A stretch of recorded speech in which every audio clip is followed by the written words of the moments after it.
Chapter 20. Why did you kill him? Finn's question broke the silence. I knew what he was talking about without even having to ask. Self-defense, I said. Not a threat, just a fact. Finn's grip on his cigarette twitched. Yeah? That easy, huh? I turned my head slightly. He was trying to kill me. Finn flinched, then anger split him open. Oh, yeah? He snapped, stepping toward me. And you had to kill him, right? No other choice? Just boom, problem solved? I met his gaze head-on. He would have put a bullet in my head if I hadn't. Finn let out a sharp, bitter laugh. Right. He ran a hand through his hair, fingers shaking. You know what's fucking hilarious? I hated him. I hated him, Viktor. He hissed, then spoke venom with every uttered sentence. Hated what he became. Hated what he did. Hated the way he looked at me like I was just some dumb kid who didn't get it. I stayed silent, not knowing what to say. Finn's breath was coming faster now, his whole body tense. You know, I didn't think I'd care if he died. His hands clenched, cigarette nearly snapping between his fingers. But now he's gone, and He stopped himself, jaw locked so tight it could crack teeth. I exhaled slowly. You're mad at me. No shit. Finn snapped, spinning to face me. I don't even know if it's at you or at him or at myself.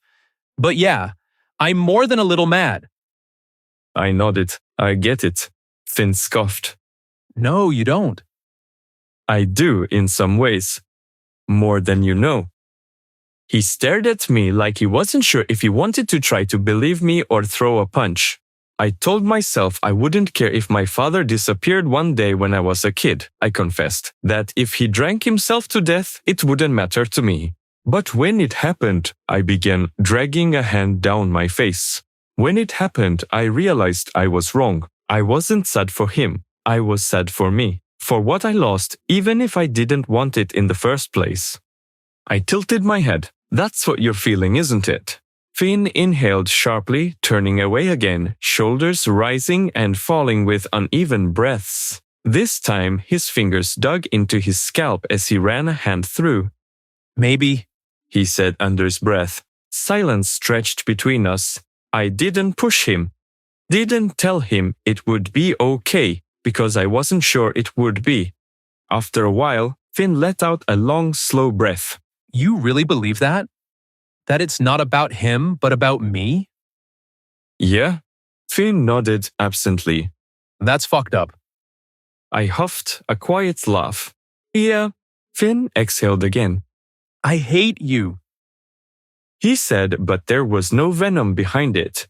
I let out a small smile. For the first time since we got here, he looked at me like he actually saw me. Not as the enemy, not as the guy who killed his brother, just me. Who was it? Finn asked after a moment of silence. Chai Saiteng. He jumped into Klaus from me.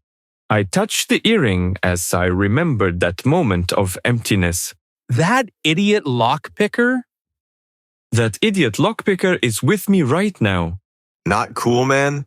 Chai blurted, but only I could hear it. Finn winced. Oh, my bad. How does that work anyway? I looked back to the cabin. Now, that's something I should probably explain to the whole group. He shot me a skeptical glance but didn't argue. He dropped his cigarette to the ground and snuffed it out. All right, let's go. We gathered in the safe house's living room. Finn leaned against the counter. Rue sat on one end of the couch, flipping her knife between her fingers. Kira sat stiffly at the other end, arms crossed. I sighed. Okay, here's the deal. I looked at Kira. You're gonna have to have an open mind for this one. They frowned. That's not reassuring. I reached for the earring, fingers brushing against the metal. Chai's presence warmed me, telegraphing his recovery. I breathed deep. My friend and neighbor Olivia was murdered a few weeks ago. That's what started me on this wild ghost chase. Ghost? Kira interjected. Yeah, I'll catch you up on all the details later, but for now, this is the important part. When I touched her body, I felt a presence. It took me a few days to realize it was Chai. A ghost. A soul that possessed me. The tea guy? Rue asked. She was looking off in the distance, but her focus snapped to me at that. I stared at her and sighed. Klaus, Finn's brother, half-brother, was a gang member, an org member. He is dead now. At least at the time he should have been. I looked to Finn. He nodded. When Klaus died, his body was empty, a husk, and Chai's soul, it jumped into it. Kira looked at me like they were a deer in headlights. That's not how death works. I shrugged. I didn't think so either. Kira raised an eyebrow. And you're sure Klaus didn't just survive?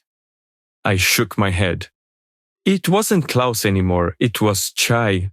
When a body has no soul left, I guess you can think of it like certain other souls can slip in. Chai was already dead. That's how he was able to get there in the first place. Chouse. Rue muttered in recognition. I nodded at her, though she was looking down, deep in thought. Kira paled. So, he was a ghost? That just took over another person's body? Not exactly, I corrected. Klaus just drowned. He was brain dead, but not dead. Maybe it can only happen then. Chai said he couldn't choose who he possessed. He was stuck in Olivia until I came along. At that, Kira started laughing obnoxiously. What a great joke, Viktor.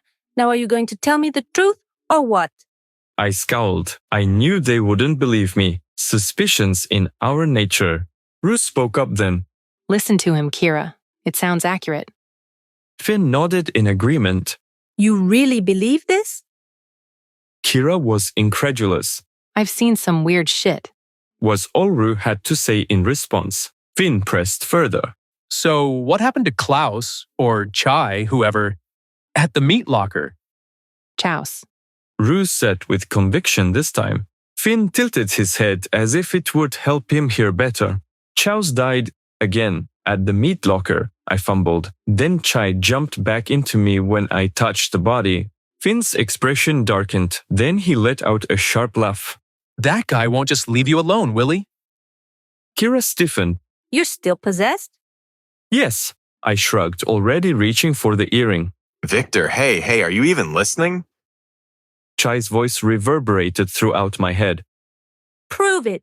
Kira demanded. Viktor! What? I snapped. The room fell to silence. Everyone stared at me. Kira frowned. Okay, so he is losing it again. I sighed, rubbing my temple. I was responding to Chai. Finn tilted his head further. How do you talk to the dead guy in your head? The dead guy possessing me, I corrected. He is really loud. Kira shook their head. This is insane. I didn't think Finn needed much more convincing, but he put on a show for Kira. All right, if Chai is really in there, then tell me something only he and I could know. Who led the mission he died on? Chai appeared as an apparition, standing next to the fridge. His semi-transparent form lightly flickered. Come on, Vic, that's too easy. He told me the name. Vinnie Kruger, I relayed. Finn stiffened before nodding. Yep, good old Vince. He coughed. I mean, bad old Vincent. Kira looked nervous. Could have been a lucky guess. I rolled my eyes. Fine, let's try something else to prove it. I searched through the shelves and cabinets in the cabin, earning confused looks from the rest of the group. I finally found what I was looking for and handed it to Kira, a deck of cards.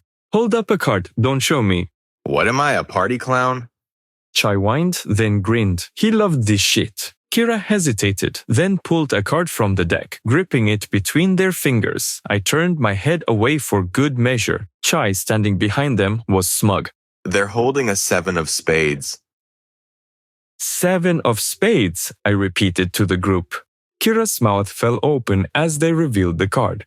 Lucky guess? I asked, amused. They shuffled the deck before handing it to Finn. He pulled out a card. Ace of hearts. Chai said to me. When I turned around, I saw his ghost still looming over Finn's shoulder. Ace of hearts. Finn's expression changed for a moment, but he said nothing. He passed the deck to Rue. She tested me twice. Both times I got it right. By the end, Kira's arms were crossed so tight they looked ready to snap. Okay, so you've got a dead gang guy whispering in your ear. I guess that explains why I keep seeing a dark red aura around you. Rue blinked. What? I didn't want to say anything because I thought I was losing my mind. But for weeks now, sometimes when I look at Viktor, I see this faint red glow. You told me at the diner, but I didn't know you were seeing. I stared at them. Seeing Chai? You didn't tell me you were possessed.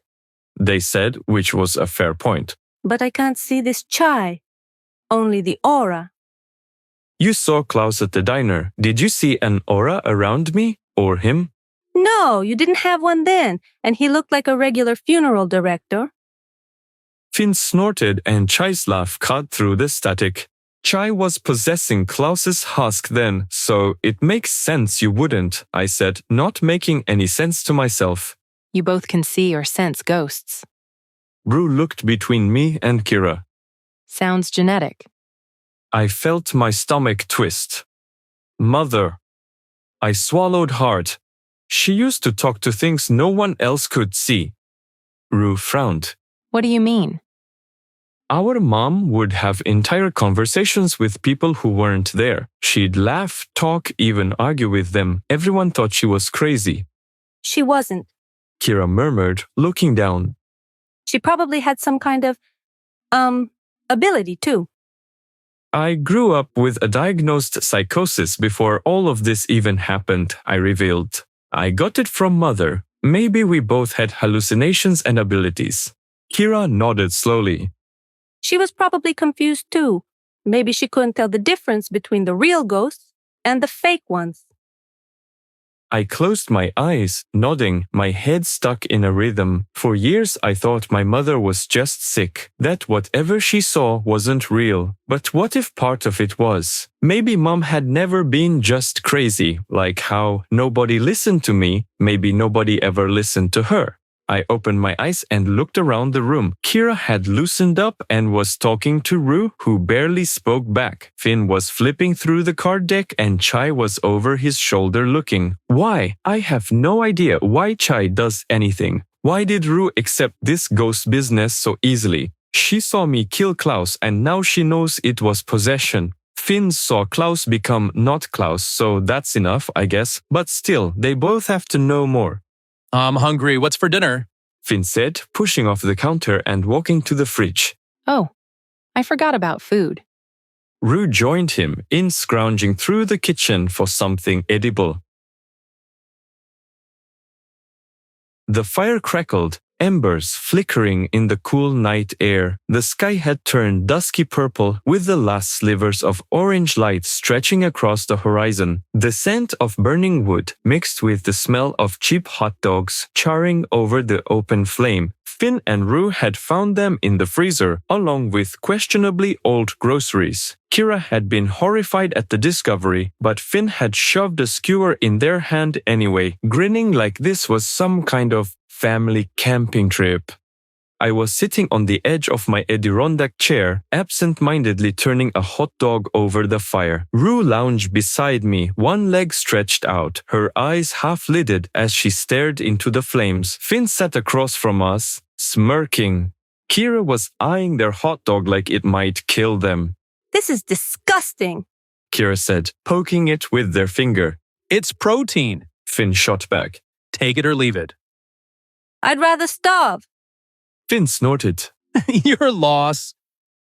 Kira groaned but begrudgingly took a bite, then immediately gagged. Oh my God, this tastes like it's been in there for a century. Possibly has. Rue remarked. Finn chuckled, tossing a small stick into the fire. Hey, if you don't like it, Valentine's Day is next week. Maybe your secret admirer will bring you something better. Kira looked disgusted. Why the hell would you bring that up? Finn just grinned and Kira buried their face in their hands, groaning. I stayed quiet. My birthday will be next week. I hadn't even thought about it. It wasn't something I ever looked forward to. Back in school, kids had always assumed I'd be excited. Oh, you must love getting chocolates and extra gifts on your birthday, huh? They'd say, expecting me to laugh along. But I had never wanted chocolates, or flowers, or confessions written on pink paper, because I was supposed to want them from girls. I tensed, fingers tightening slightly around the skewer. No one noticed. I exhaled slowly and shoved the thought away. I wasn't celebrating my birthday this year. I wasn't even acknowledging it. I was too busy anyway. It was just another day. Oh, it's your birthday. Chai exclaimed, too damn cheerful. I've got to tell everyone. Don't you dare, I said reflexively. Everyone looked at me. Shit. We've got to stop the contagion. He best not dare mess with us. Smooth, Victor, real smooth. Chai smirked. Finn stood. You're right. We will stop him for taking away the family I should have had. Then he pointed his hot dog stick up and over the fire. He looked ridiculous. Was he expecting everyone to jump in? No one else is that corn. Kira bolted up, connecting with my eyes. No one kidnaps me and gets away with it. And no one gets to kill my big brother before I do. They popped their stick against Finn's. I am not doing that. I haven't finished my hot dog and Rue would never do something so impulse. I can't live my own life until he's dead. Rue stated, lifting out of her chair, cryptic as ever, then joined stick swords with practiced motion. All eyes turned to me expectantly. The fire crackled, sending embers into the night air. I slid the rest of the hot dog off my stick, popped it into my mouth, and chewed. Don't be such a scaredy cat, Victor. You know we're in. Chai chided. With a sigh, I stood. For both of us, I clanked my sword with the others, glancing at each of them. That settles it. Tomorrow we go on the attack. Woo! Spectral Squad, let's go! Chai exclaimed to no one but me.